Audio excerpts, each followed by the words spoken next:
This is an old junk 30 that I took in a while back. I just wanted to kind of show the condition that I get these outboards in. You can see this one's been in salt water for, well, all of its life. Then thrown in a pile somewhere out in the yard. And just your typical junk beater outboard. But nevertheless, I've had a couple of requests to do show how to remove the carburetors and clean them and so forth, and how to hook up the electric start and so forth. So I thought this one would be a pretty good candidate. Just because they look this bad doesn't mean it. This one does turn over. Does feel like it has some compression. So once I get it all cleaned and everything, enough to at least spin it over and do a compression check, I'll go forward. But regardless, that carburetor is quite good. It may not look it, but it is. The starter I don't know about yet. We'll have to see after I bench test it. You can see the salt. The engine's almost gone. Depending on the compression and what kind of leaks and stuff we find, then we'll see. I see broken bolts off where the pull start was. I'm guessing it did have one because that is a broken bolt.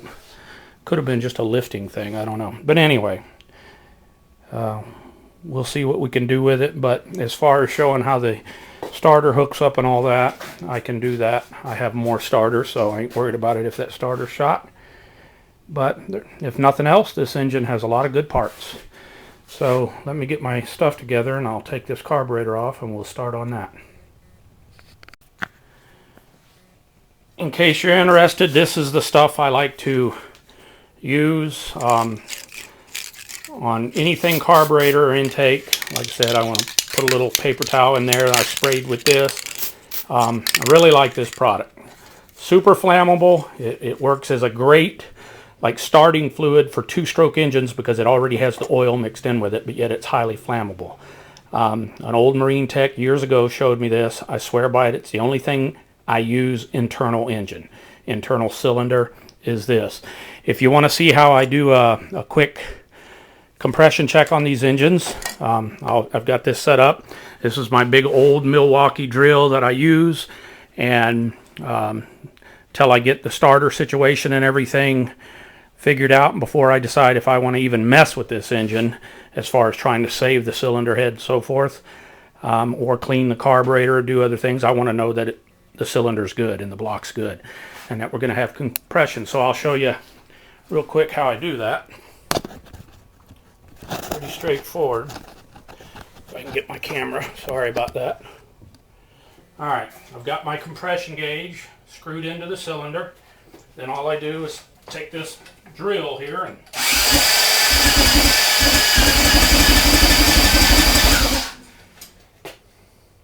there you go. You got 90 psi on that bottom one. That's pretty good for an engine that's been sitting and as long as this one has. So, and we'll do the top the same way. I've already done it. It's 90 as well.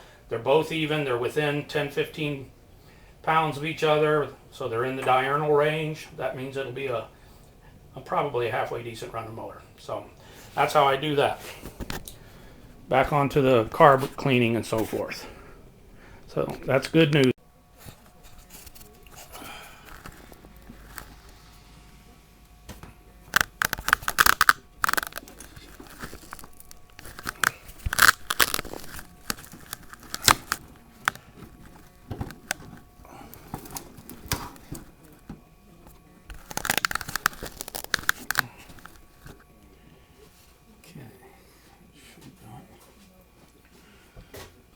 Alright, hopefully you can see everything. This is what I use to clean carburetors for outboards or small engines or whatever. What you got in here is just regular hot water right out of the tap. And this is the carb cleaner I use, Simple Green. I like the way it smells. About a half a cup into about a quart of water or so. Doesn't matter. It's not particularly important. Just put some in there. You take a dirty carb. This is the same carb we took off. And we get it clean. Cleaning the outside of the body. This is good hot water. And all you want to do from right here is just knock off the crud that was on the outside.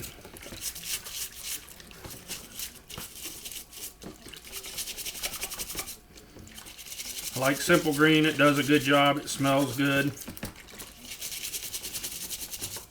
It's not real harsh. And I found this method does as good, if not better, than any of the harsh chemicals in getting things clean. So you just want to get down in there, get everything as clean as you can. It doesn't matter because you're going to take this apart.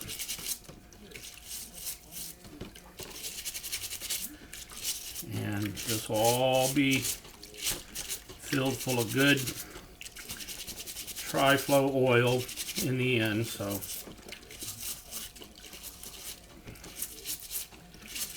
any real bad spots, you can take picks. These are little carburetor cleaner things I made.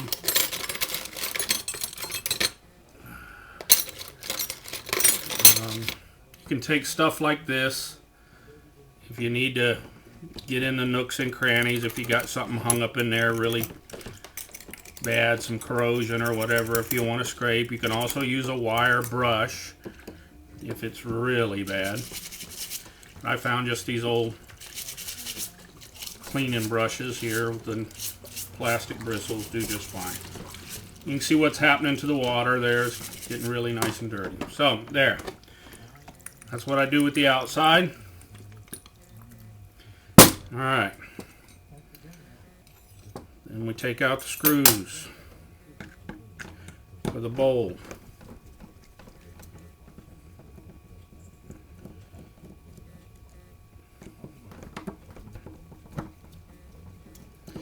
I always put down a little cloth. It just stops things from rolling away so bad.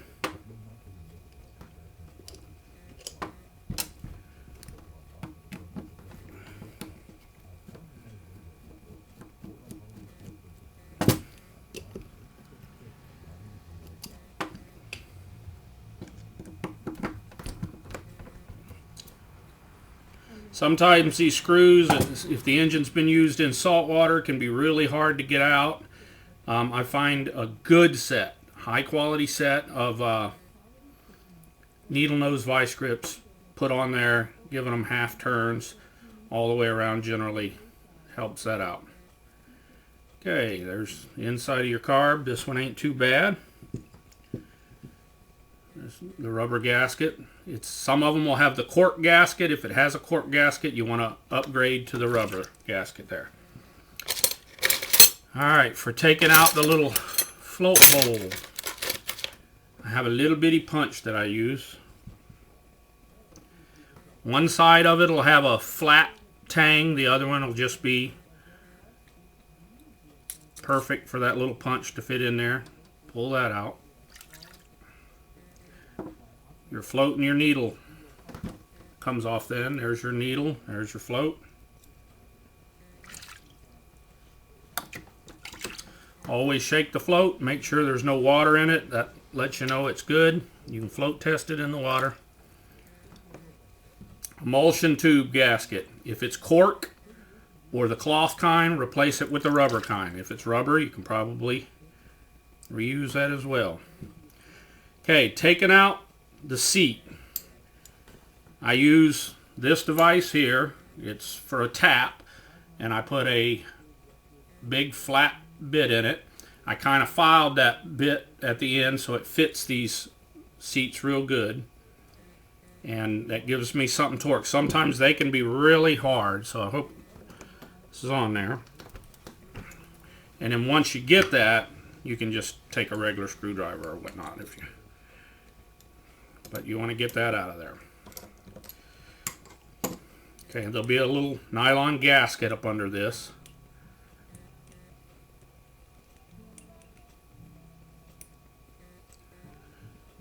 And you want to make sure it's there. Okay. And that's about as far as you need to take it down there. Now, if you're having real bad carburetor problems, you can take a drill bit and drill through the top of this plug here, especially if you're putting a whole new kit in. And this is called the transition chamber. This is where it goes from low speed to high speed. That all happens in here. There's a couple other ways you can clean those out, and I'll show you that. And then you got one more that you need to take out. Let me get my...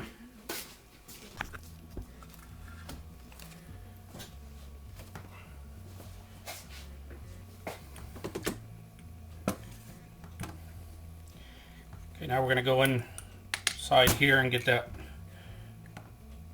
needle out of there. Also, I see missing on this is the little seal that goes in there.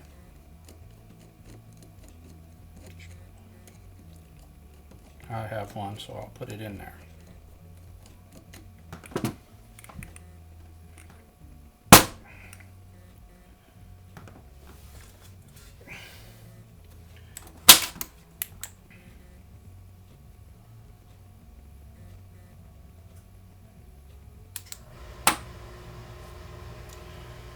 All right.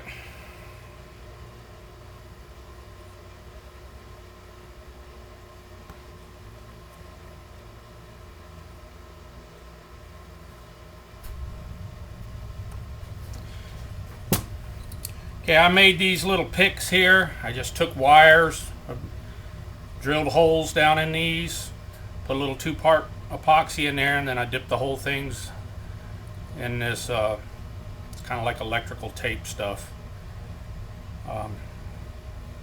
If you notice, this one has a bend on the end, and that's what I used to get into those.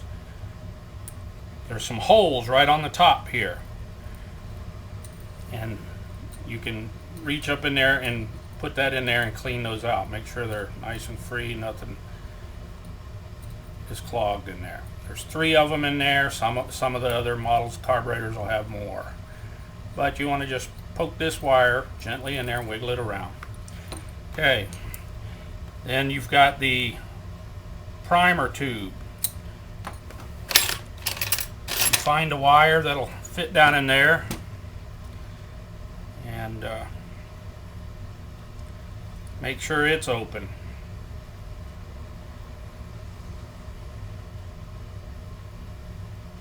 There you go. That's about all there is to that. Then you can clean it some more, clean the inside. You're good and clean.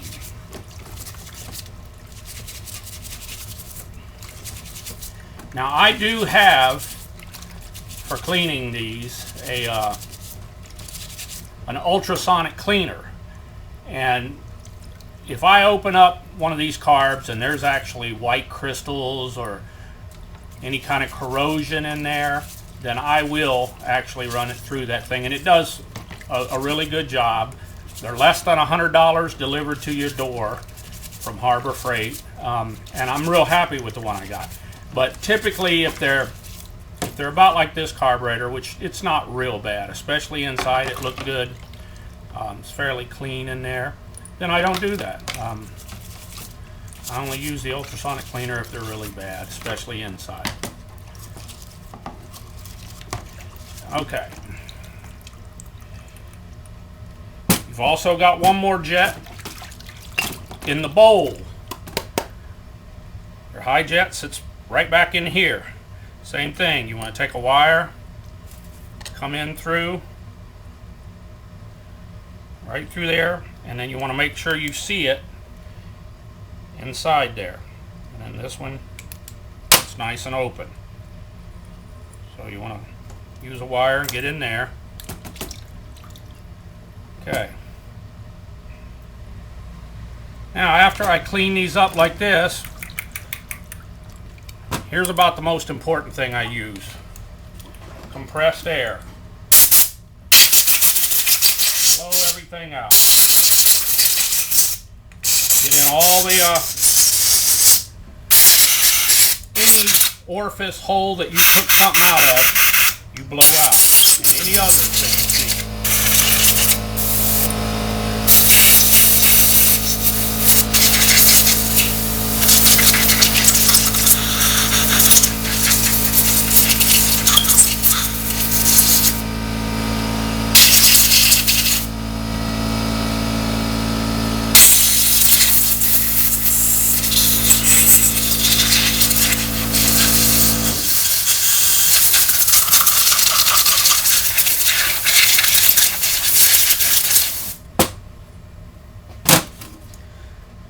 Now you've got one more needle that you want to take out, clean in there. And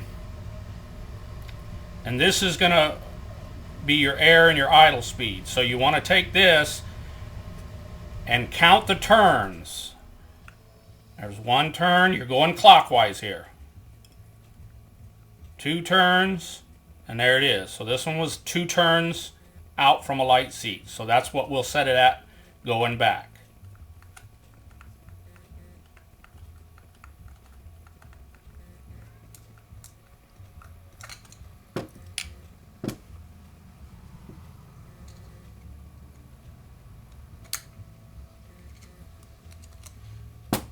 Go. It'll have a spring with it. Okay. That's looking pretty good there. Again, that one you want to just blow out real good.